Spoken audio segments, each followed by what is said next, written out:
Okay, today's daf we're learning is Pesachim daf Kufbet. Today's daf is for Refuah Shlema, dedicated for Refuah Shlema for Yehudit Bat Eli Simcha Nachma and Binyamin Ze'ev Ben Chaya Miriam. Okay, we're going to do a quick review of what we saw yesterday. First of all, we have a little time to spare, and also it's good as an intro for what we're going to do today. We started with this topic of people who make Kiddush in the shul. There were two issues we discussed. One is, do you have to make Kiddush? Do you fulfill your obligation of Kiddush? To that we saw Rav and Rabbi Yochanan thought you do. You don't need Kiddush to be b'makom seuda, as we say. But Shmuel said, no, you need Kiddush b'makom seuda. And then we had a debate, what exactly is b'makom seuda? And we saw there were two different girsaot about, it has to be, right, it's not if it's in two different houses, but if it's within one house, at least not on two different levels, but within the same level, room to room would be okay. Or there's another version that says pina le pina would be okay, meaning only in one room from one corner to the other. But if it's a different room, then theoretically that might not be considered b'makom seuda. There's a debate about that. Then we saw our second issue is shinoi makom. If you move places, do you have to make a new bracha when you get to the new place on, let's say, wine? So the topic was wine. If you make Kiddush in the shul, when you go home and you want to drink wine, do you need to make a borei pregafen again?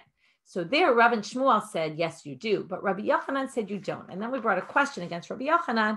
And we said, what do you mean? The Braita explicitly says, Shinoi makom, you need to levarech, meaning you change places. You need to make a new blessing. And to that, the Gemara said, you're right. There seems to be a good contradiction against Rabbi Yochanan's approach. To which we moved into Rav Chisda. First, Rav Chisda said the name of Rav Huna, that when it says you switch places, you need to make a bracha, it's not across the board. And he said, it's only when, and then we get back again to this bayit lebayit, but not mi makom lemakom. Some people connect these two sugyot, and then also the girsa would be the same in both. Is it mi makom lemakom or is it mi pina lepina? Okay, can it be, again, that would be, are you allowed within the same house in different rooms, or are you only allowed within one room, two different places, but theoretically, if you move to a different room, then you would have to make a new bracha. Okay, we're going to get back to this halacha l'maaseh in a few minutes. So again, it all really depends on what version of the text you have. Then they said, wait, but doesn't it say exactly what Rav Huna said in this Braita? Okay, and then we said, oh, don't worry about that. Rav Huna obviously didn't hear the Braita. But then we said there were two versions again. Okay, there's a lot of different versions here of whether the next statement of Rav Huna is coming to say something different, or is he coming to say, maybe this is really what Rav Huna meant and not what we said, or maybe he's rejecting Rav Huna and saying his own statement, which is, again, another limitation on shinoi makom. So again, Rav Huna said, shinoi makom is only if you're really changing places, meaning you're going to a different place. Okay, mi bayit lebayit, but mi makom lemakom, but in two places in the same house. Or, like I said, the other version is maybe mi pina lepinalo, but two places in the same house would be a problem. You would still need. But if you're within one room and you move from one corner of the room to a different corner of the room, you wouldn't need to make a bracha. Comes Rav Chisda and he says, I'm going to limit it in a different way. Shinoi, now again, it's either in addition to Rav Huna, or maybe this is to replace Rav Huna because we asked this question on Rav Huna. So Hada Amar Shinoi Makom Tzarich Levarech. I'm now just reading again from the middle of Kuf Aleph Amud Bet. It's only bidvarim she'ein tu'unim bracha lachareihem b'mkomam. That's a mouthful. And to make things simpler today, instead of reading that whole statement, I'm going to just say it very simply as I'll give you an example of something like that. And we'll just refer back to the example, which is dvarim she'tu'unim bracha lachareihem b'mkomam. Okay, when we say shinoi makom tzarich levarech, you have to make a new bracha. That's only things that don't need a bracha lachareihem b'mkomam, meaning like water, or fruits, or some, well, fruits isn't a good example because fruits depends on which fruits, but vegetables, let's say. So that doesn't need a bracha achreihem. I'm going to just refer to it as simply water. It's easy to split between bread and water. So if I drink water in one place and then I go drink water somewhere else, then I need to make a new bracha. But dvarim atiunim bracha lachareihem bimkoman. But if it's things like bread that I need to redo the bracha on them, then I'm sorry that I need to make the bracha achrona on them in the place where I was, then we say ein tzarich levarech. Why not? Because lekiva kama hadar. What does that mean, lekiva kama hadar? So I'll give you a good explanation of Rabbeinu Yonatan about this. He says that since I need to go back, if I leave my house and I go to a new place, I still have to go back and say Birkat Hamazon where I was, right? I was eating bread. I have to go back and say Birkat Hamazon. And again, it's a debate exactly what other things come under this context. But let's just assume halacha l'maaseh, we generally say mizonot, and right, anything I would say ala michya or ala eitz val priya eitz and ala gefen val priya gefen, wine. So if I have to go back to say a bracha acharona, then basically I'm still within that same meal, which means if I go to a new place, I don't need to make a new blessing. It makes a lot of sense, right? The way he explains it, certainly it sounds very simple. To which we bring a braita. The braita now gave a case of a group of people that were misubin lishtot. They were sitting around drinking. And what happened? Akru raglehen, and those are the important words, to go see a chatan and kala. Okay, now I got a good email today from someone who suggested that this akru raglehen, right, we explained it as it means they must have been eating bread, right? And then what's the problem? Well, the braita had said, only if you leave people behind when you went to greet the chatan and kala, you don't have to make a bracha achrona and then a new bracha rishona, right? Which seemed to imply that if I didn't leave people behind and we all got up and we all went out to the chatan and kala, then, right, to the bride and groom to greet them, then what would happen, right? Then if we didn't leave anyone, we'd have to end, right? And that goes against Rav Chisda because he said, he didn't say it was dependent on us leaving people behind. So anyway, this explanation, it's very interesting that someone wrote me, which is she looked at it from the perspective of this idea that there's a group of people, they're sitting drinking, right? They're in the middle of having their fun drinking. And all of a sudden, right, chatan and kala comes.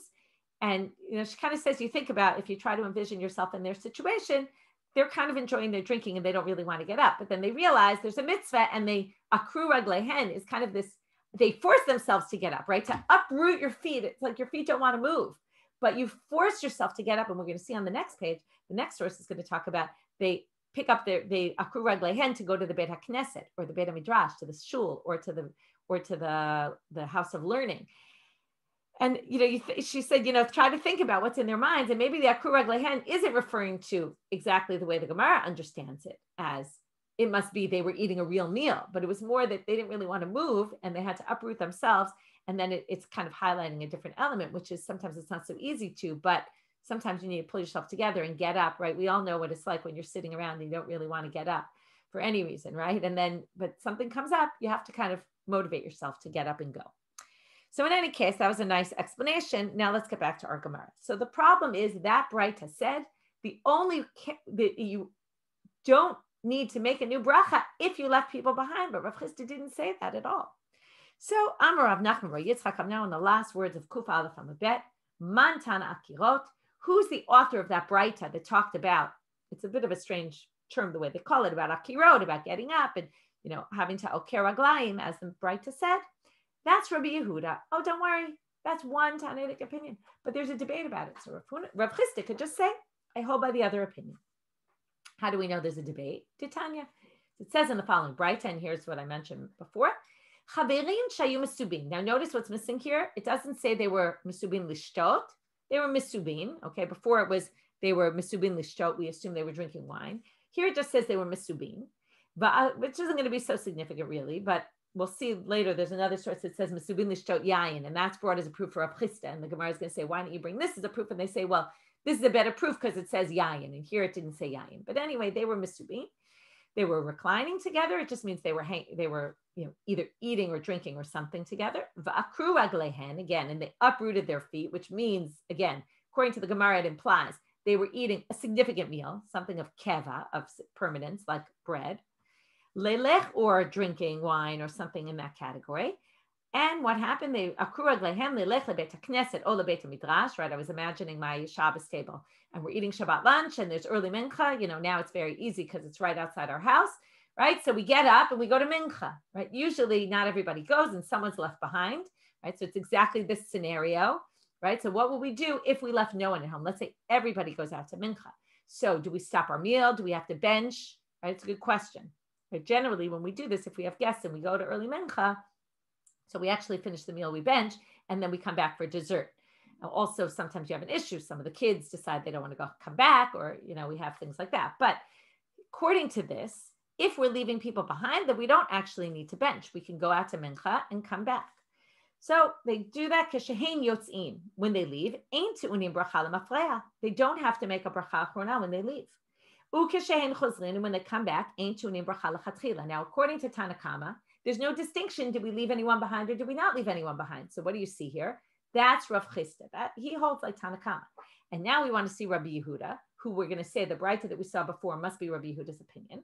Amar Rabbi Yehuda, b'med dvarim amurim b'zman shenichu sham miktzat chaverim. Oh, well, this is only true if you leave some people behind. Aval lo hinichu sham miktzat chaverim, but if you didn't leave anyone behind, kashehem yotzim, tu'unim bracha lemafreya, ukashehem chozrin, tu'unim bracha lechatchila. So he says if you didn't leave anyone behind, then when you leave, before you leave, you need to make a blessing after eating. And when you come back, you need to make a new blessing. Ella. So now what do you see here? It's clear here, again, it all depends on how you read the source, but it's clear that since it says akru raglehen, that they're talking about a serious meal, which means, again, you can make this distinction. Things that need bracha achreihem b'mkomam, like bread, you have to go back to the original place. We're now trying to prove Rav Chisda about this distinction. But things like water, which are not mentioned in this source, but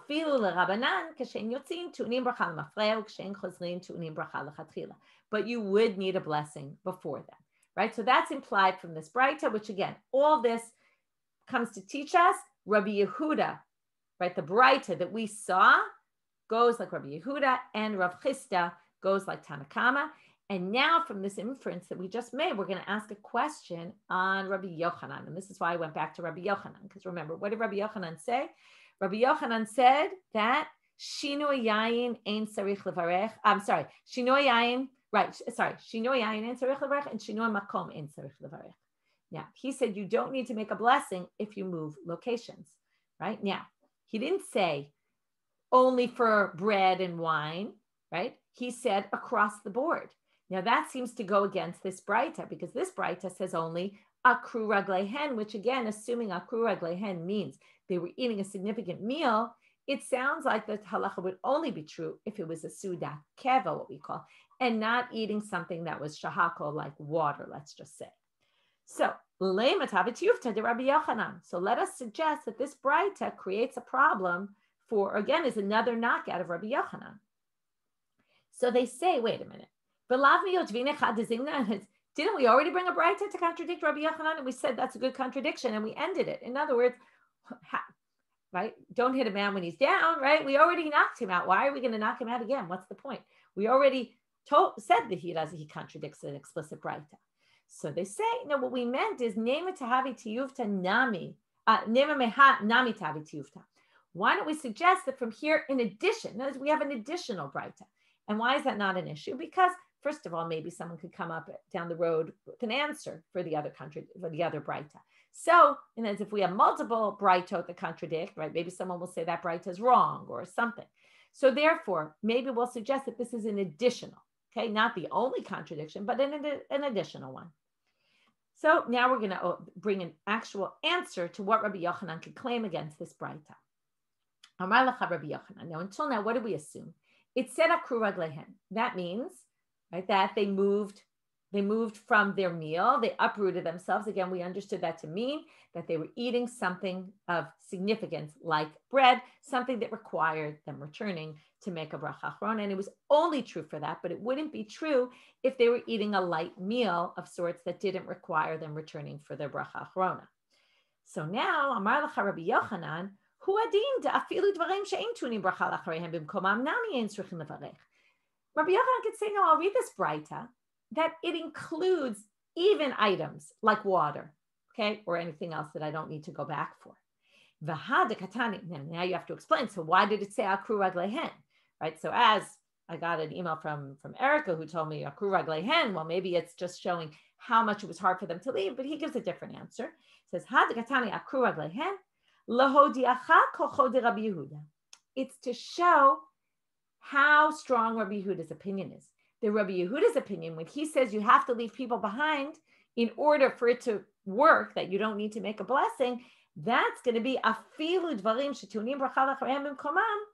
Tama d'inichu mektzat chaverim, aval lo inichu mektzat chaverim, kshem yotzim tunim bracha l'mafreya, kshem chozrim tunim bracha l'chatchila. It's to teach you the strength of Rabbi Yehuda's opinion, that he's going to tell you that even if it's keva and even if it's bread, you still have to make a blessing when you leave and a new blessing when you come back, unless you left someone behind. And that's why it specifically says akur raglehem, but not for Tanakama. Tanakama will say, again, according to Rabbi Yochanan, who says Shino and Makam never needs a new blessing, he'll say that across the board. Akur raglehem, whether it was a serious meal or whether it wasn't a serious meal, it doesn't make a difference. Okay, no matter what, you don't need to. But the akur raglehem was coming really for the second part. Tanya kavateh de Rav Chisda. Now we're going to bring a braita to prove Rav Chisda, which again, you could say, and I kind of made references before, you could say the first braita, and Tanakama there was a good proof for Rav Chisda, but it didn't say, it just said they were misubin. It didn't say what they were misubin doing. And this one was a little bit more explicit. Chaverim shayu misubin lishtot yayin. It says they were actually drinking wine. Now, wine we know is something you have to go back for to make a blessing in its place. And therefore, although Tosfot thinks not, and Tosfot has to read this all differently, I'll just kind of put it out there, that Tosfot has a bit of a different reading because Tosfot thinks you don't have to go back for wine, in which case this wouldn't really be a good proof. But Tosfot reads the sugya differently, but according to what we have in front of us, this is a braita to prove Rav Chisda because it says very clearly, Chaverim shayu mesubin l'shtot yayin, which we'll assume is like bread. Then akru ragleihem v'chazru, and they got up and they left, and then they came back. Ein tzrichim levarech. They don't need to make another blessing. Okay, before we go on, I'm going to take this opportunity because, like I said, in these dapim we have a little extra time. So I'm going to show you something interesting in the psikat halacha, the halachic decision about our sugya. So the Shulchan Aruch in Siman Kuf Ayin Chet, Seif Aleph in Orach Chaim, says, I'll just read you. You were eating in one house and then you moved to another house.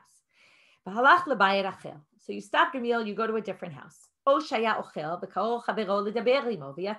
in the middle of eating and your friend calls you outside. Think about this. This is interesting. You wouldn't have thought, okay? Your friend calls you outside. Someone knocks at the door. You get up and you walk to the door. Okay? And then you come back into your house. Now, would you think if someone comes to your door in the middle of Shabbat lunch and you go into the door and you talk to them and then you come back to the table, you're going to have to make another bracha? Well, guess what the Shulchan Aruch says?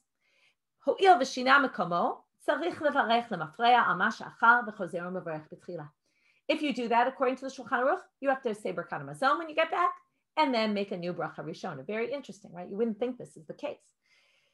Okay,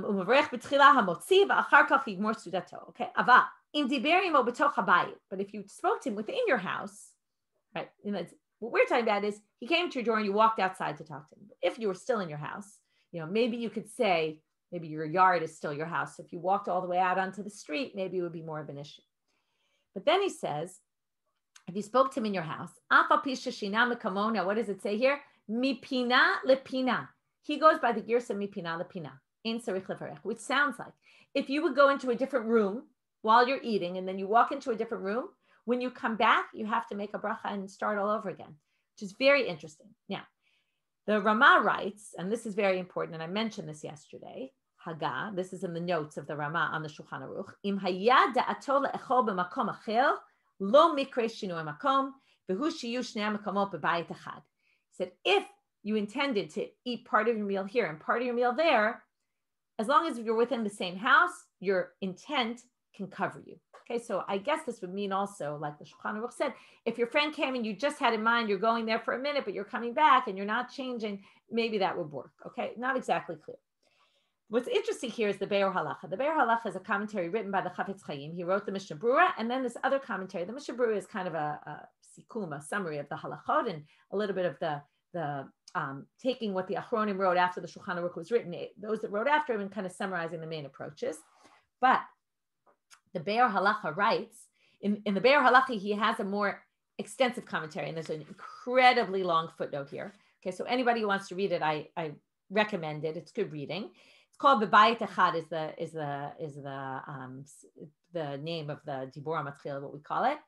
And he says there basically, he says here, V'hinei davar zeh afshu katuv b'kama achronim. He says this halacha that the Shulchan Aruch says even though it's written in a bunch of the Achronim say it, kashem me'od lihizaher b'zeh. Very difficult to keep this law, right? You get up and go to see your friend, and then all of a sudden you have to bench, and right, it's very hard. And it seems to me she'ein ha'olam noagim ken. Okay, and he says, and it doesn't seem to me like anybody really does this. And he says, we have an issue here. The Shulchan Aruch says something explicitly that doesn't really look like anyone does. And I'm not going to read the whole thing. I'm not going to read any of it after this, but you can read on your own if you want. He then proceeds to basically do a whole skira of a whole summary of all the different approaches. And he basically shows in the end that yesh al mi l'smoch is what we say, which is there's always someone you can rely on. In other words, the fact that people are doing something that doesn't say in the Shulchan Aruch seems that because of the different girsaot of whether you say mipinal l'pinal, mimakom l'makom, and how in different issues, he says, it seems like, we can explain the minhag that nobody really is careful about the halacha. Anyway, I thought it was interesting, so I brought it. Okay, moving on. Tanu Rabbanan. Now we're moving off of our topic. We finished this topic. We're moving back to a topic we started in the beginning of on Daf Kuf, which is this idea of if it's Shabbat comes in and you're in the middle of a meal, what are you supposed to do? If you remember, Rabbi Yossi and Rabbi Yehuda had two different opinions. Rabbi Yehuda said you have to stop your meal. Bench, make kiddush, hamotzi, eat, bench. Rabbi Yossi said, continue your meal, finish your meal, bench, make kiddush at the end, right? And then, it's bench, finish that meal, and then just make kiddush, okay? Whether or not you actually have to continue eating another meal or whether you can say that the kiddush connected to the previous meal is a bit of a debate, but that's what he says. So now, Tanu Rabbanan, we're going to have a braita about, again, Rabbi Yossi, Rabbi Yehuda. I'm going to tell you now there's many different ways to understand the sugya because the wording of Rabbi Yossi is a little bit strange. It doesn't seem to match what he says elsewhere. And some people explain the sugya differently than the way I'm going to read it. Some people, I'll just kind of tell you out there very briefly that some people think that there's a debate here between, is it shkia? Is it the beginning, like when Ben Hashmasho comes in? Are we talking about at that moment? Versus is it when it gets dark and when the stars come out? And then maybe you have to stop. But that's a whole different way of reading this. I'm not going to read it that way. Tanu Rabbanan. B'nei chavura shayu, Tanu Rabbanan is an intro to a braita. B'nei chavura shayu mesubin. So again, we have a group of people, they're reclining. V'kidesh aleim hayom, meaning they were in the middle of a meal and all of a sudden it got dark. Mivi'in lekos shel yain, v'omer alav kedushat hayom, v'sheni omer alav berkat hamazon. We bring him 2 cups of wine. The first one, he makes kiddush on. The second one, he makes berkat hamazon on. Now, the assumption is that, this is Divrei Rabbi Yehuda, there's something missing here, but that's because you didn't need a cup of wine for it. What's that?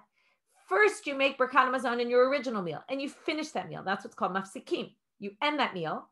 You say berkat hamazon. What's the issue? Normally, people would make a kosher bracha. They would bench with a cup of wine. And we're going to see this all throughout today, and we saw it in Masechet Brachot also. This idea that people are less careful about nowadays, right? We do it on certain occasions, like Sheva Brachot or things like that. But they did it much more commonly. Now, the issue is you can't say berkat hamazon on a cup of wine. Why? Because Shabbat is coming. When Shabbat comes in, you're not allowed to eat anything until you make kiddush. So at this point, you cannot, that's why you end your meal, because you can't eat anymore. You end your meal, you say berkat hamazon, but you can't have a cup of wine on it. So you basically say berkat hamazon without wine. You finish that, then you make kiddush, you drink your wine, then you eat your meal, and then you make berkat hamazon at the end on a cup of wine. Rabbi Yossi Omer, ochel v'holech ad shetechshach. Now, his language is very strange, and that's why I said some people think this is different, because the first one said kidesh hayom, which sounds like the beginning, and then mishetechshach is ad shetechshach, it already got dark. But it doesn't really match what Rabbi Yossi says elsewhere, and therefore many people understand that the sugya means, and some people say the wording is actually mishetechshach. You could keep going even once it gets dark. And basically what you do is you continue your meal all through as long as you want, what you call your whole meal, right? Your daily meal. You ate your meal. It wasn't Shabbat. You continue that meal. Okay, no problem. Finish eating. Gamru, when you finish your meal. Kos rishon mevarech alav berkat hamazon. So now you make bench on that meal and you kind of end it. Even though it's already Shabbat, it's okay. You end that meal. You say berkat hamazon and you use a kos. You say, now, didn't we say you're not allowed to eat once Shabbat comes in? Rabbi Yossi obviously isn't concerned about that because he says, you can eat so long as you haven't ended the meal. Anything that's still part of that meal, and I'll give you a good example of when we say that. Havdalah, when you're supposed to make Havdalah, you're not allowed to eat. But if you're eating Sudash Lashid and you started before it was Ben Hashmasho, before it was Safek that the night already ended, then you can continue that meal as long as you want, even though you haven't yet made Havdalah. So it's the same thing here, according to Rabbi Yossi, when Shabbat comes in. Since you're still continuing that previous meal, you can continue it. Benching and the cup on benching is just considered part of the previous meal. And therefore, you make Borei Mazon, you make a Borei Preagafen on that. And then, Hashini, your second cup, Omer Alav Kedushat Hayom. And then you make Kiddush on the second cup. Amai. So now the Gemara asks the question. So that was the Braita. So again, this is basically what we saw before, except that we have a few more details about these cups of wine, and we're actually going to deal with those cups of wine. Now, according to Rabbi Yehuda, you have to separate between those two cups because one is at the beginning of the meal, your second meal, and one is at the end of your second meal. So clearly you can't make one blessing on both. But the Gemara asks now, according to Rabbi Yossi, Amai, if you're going to make one blessing on wine, on Birkat Hamazon, and another on Kiddush a minute later, why? It sounds like you're just making unnecessary blessings. Why don't we just combine them into one blessing and use one blessing to say both the Birkat Hamazon, right? Just like we do with Sheva Brachot. We say Borei Preagafen and we continue to say the 7 blessings, right? On that same cup of wine. So why don't we just make Kiddush on that same cup of wine? You finish benching, you make Borei Preagafen with Mekadesh HaShabbat and done. So that's their question. That's going to take us really till the end of today's daf. So Amar Rav Huna, Amar Rav Sheshet, Ein Omrim Shtei Kedushot Al Kos Echad. You can't use one blessing for two different things. We have benching is one issue that we want to bench on a kos shel bracha, and make it a kos of a bracha, right? We want to do it on a cup, which we have all sorts of rituals that we do on a cup of wine, and we have kiddush that we do with a cup of wine. Those are two different things. My time, why can't you do 2 kedushot on one kos, on one cup? Amar Rav Nachman bar Yitzchak, lefi she'ein osim mitzvot chavilot. You can't bundle up mitzvot. Okay, you can't say I'm going to do a bunch of mitzvot all at the same time. What's the issue here? So Rashbam says, "Demechze alav kimasui." It looks like it's a burden, and you don't want to burden yourself. You don't want to waste 2 cups of wine on 2 different mitzvot. So let's just put them together. We don't like that. That minimizes the importance of the mitzvot. It looks like you're just trying to do it to get it over with. That's not appropriate, and therefore you can't combine these 2 brachot. Okay, we could have ended here. Could have been fine. Okay, Enos mitzvah chavilot applies to cups of wine on issues, right? So we have Birkat Hamazon on one hand and Kiddush on the other. We can't combine them. But the Gemara says, Vilo, what do you mean you can't combine 2 things on one cup of wine? We'll show you an example when you do it. It's very common. When do we do it? Or it's not super common, but it is kind of common. V'hatanya hanichnas lebeito b'motzei Shabbat. If you come to your house, okay, here's a braita. You get into your house on Motzei Shabbat. What do? When you come to, now we know what you do. We make Havdalah, and we know the exact order of Havdalah, but in the time of the Tanaim, it wasn't so clear. And there was a debate about it, and we learned about this in Masechet Brachot already. What do? Mevarech ala yayin, va'ala ma'or, va'ala b'samim, va'achar kach omer Havdalah ala kos. So you make a bracha on the wine, then on, now this isn't the issue of chavilot, this is all one mitzvah, this is Havdalah. Havdalah is just made up of different blessings that you have to say, and we put them together. That's okay, that's not our question yet. Now, the order here, you'll note, is different than our order. Okay, the wine is first and Havdalah is last. That's like ours. But the candle and the besamim are flipped from the way we do it. Okay, this is based on one of the opinions of how to understand Beit Shammai. This bright happens to go like him. But in any case, it's wine. And hold off, we're going to get to all about on the next stop, all about the order of things. And we're going to see it inside further. But right now, that's not our focus. So we're not going to focus on it today. So you make a bracha on the wine, the candles, then the besamim, the spices, and then you say Havdalah on a cup, right? And you all do it on a kos, on a cup. Now, here continues the bright, and this is the issue. Vim ein lo ela kos echad. If you only have one cup, what do? Minichola. In other words, now the issue is if you want to have a meal and you want to make a cup on your Birkat Hamazon at the end of the meal, what do? And then we're going to see, can you put Havdalah and Birkat Hamazon together, which is going to be the same as putting Kiddush and Birkat Hamazon together. It says,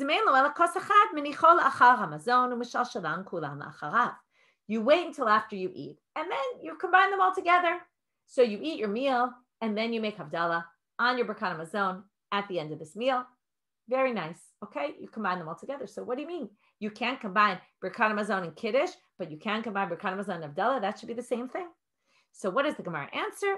Ein lo shane.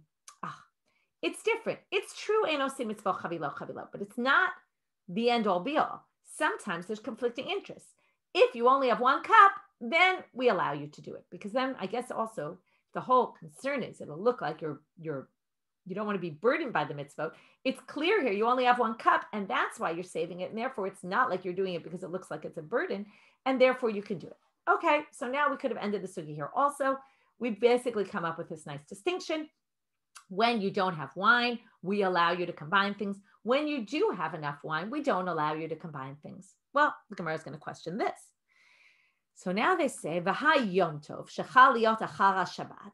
When Yom Tov falls on Motzei Shabbat. Okay, if you remember, this is why I said this is common, but it's not so common because it doesn't always happen. But if Yom Tov were to fall on Motzei Shabbat, then what happens? Okay, we're going to have this year, Pesach night. Okay, Yom Tov is going to fall out. Another good example of something we're going to learn about that doesn't happen so often. That happens this year. Okay, so Pesach is on Shabbat, and then Erev Pesach is on Shabbat.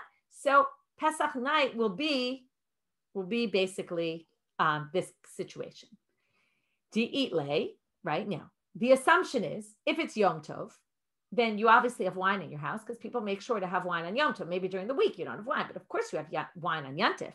And yet, what do? There's a debate about now when we do it, I don't know if you remember, but you make Kiddush, and within Kiddush, you say Havdalah also. You make a bracha of Havdalah, a unique bracha, specifically for Motzei Shabbat, and you have a bracha on a candle. You don't do the Besamim because you're still in the holiday, but you do a sort of Havdalah, and you do it with Kiddush on the same cup of wine. There's only a debate about the order of the blessings, and this we're going to get into much more tomorrow. Okay, Amarav Yakneha, or Yakneh, and sorry, did I skip some? Yeah. The Amarav Yakneh. Okay, what did he say? What's Yakneh? Yud is Yayin. You do wine first. You say Bori Pregafen first. Then Kuf. You say Kiddush. Then Nun. Then you say the blessing on the candle. And then Hey. And then you do Havdalah at the end. That's the order. Okay, notice now what's missing here? Shechianu. You always say Shechianu on the first day of Chag. So if we're talking about Pesach, the first day of Pesach, this should be Shechianu. So Amre midelo amar zman. Notice what's missing here. There's no zayin. Okay, why? Michlal de b'shvi shel Pesach haskinan. It must be they're talking about shvi shel Pesach, where right because it couldn't be Shmini Atzeret because they're also you say Shechianu. It could be the first day of all the holidays because you say Shechianu. So the only thing left is shvi shel Pesach. Now the whole idea was we were saying you obviously have wine. What did they say? Wait, if it's shvi shel Pesach, maybe you have no wine left. Think about it. You had to give 4 cups of wine to everybody on the Seder, and it's already the end of the holiday. Maybe you're out of wine, and maybe that's why. Maybe the late. Maybe you drank everything already, and all you're left with is 1 cup of wine, and maybe you could say that's the reason why they combine it all together. So they say that sounds like a possible answer, but we're not going to accept it because look at the following. And this is the famous, I see someone already wrote in the chat, Yaknehaz. Okay, this is the famous, we'll see now. V'ha Yom Tov Rishon di'itle, if it's like this year where it's Yom Tov Rishon and there is man also, and you clearly have wine that night because you obviously bought a lot of wine for the Seder. It's interesting the assumptions they make about people having or not having wine, but you obviously have enough wine here. V'amar Abaye yaknezah, v'Rava amar yaknehaz. Okay, notice the difference between them. They both say yakneh. It's just a matter of where does the Shechianu go? Does the Shechianu go in the middle before the Ner and the Havdalah because it connects with the Kiddush, right? That's kind of what Rav is saying, what Abai is saying. And Rav says you put the Shechianu at the end. Okay, we'll get into this tomorrow about the order and what the significance is. But the point for our purposes right now is notice there's man, which means it's the first day of the holiday, which means that you will clearly have wine, and yet we combine them. So again, if we can't combine Birkat Hamazon and Kiddush, how do we combine Kiddush and Havdalah, right? We assumed the only time you combine, we tried to say the only time you combine Birkat Hamazon is you can combine things if you don't have, but if you do have enough wine, you can't combine them. So here, if you have enough wine, why are we combining them? So Ella, what do they answer? And this is we're gonna come back to this in a few dapim when we learn about Havdalah and Kiddush. Havdalah v'Kiddush chad miltihi. They're really one and the same because Kiddush is bringing in the Shabbat and Havdalah is exiting the Shabbat. I want to just point out, we'll get to this, but Shabbat during the day was a later thing. Okay, Kiddush during the day was a later thing. The real Kiddush is bringing in the Shabbat with wine, just like we end the Shabbat with wine and Havdalah. And that's why it's really one and the same, which is why you can combine the two. But Berkana Mazon v'Kiddush, Trei Mileninu. But Berkana Mazon and Kiddush are two different things, and therefore they can't be combined. So that's how we end our sugya with our question. As this was all, once we brought that braita of Rabbi Yehuda and Rabbi Yossi, we then had a question, Rabbi Yossi, why didn't you just combine those two cups? And we basically said, Einos mitzvah chavilot chavilot. Why can you do it either in situations where you don't have, or when it's Kiddush and Havdalah that are really one and the same? But when it's Kiddush and Berkana Mazon, those are two different things, and you can't combine them. And with that, right now, it's not the mitzvah of Berkana Mazon, it's the mitzvah of making Berkana Mazon on a kosher, right? Saying the blessing on a cup of wine, and right, the fact that we have to thank God for that, that's something very different from mentioning Shabbat. Okay, so those are two different mitzvot, and therefore they can't be combined. We will end here for today, and we'll pick up tomorrow with a gufa, which is now we're going to go into this whole idea about yakneh, and we're going to see there's many different opinions about all the different orders. Yesterday, I was going through this with my husband, and he said, Seth pointed out, I thought this is very cute. If you remember, yesterday we brought this statement, Rav Chisda said in the name of Rav Huna, and Rav Huna, and then we said, but didn't they teach it in the Beit Midrash of Rav Heinik or Bar Heinik, right?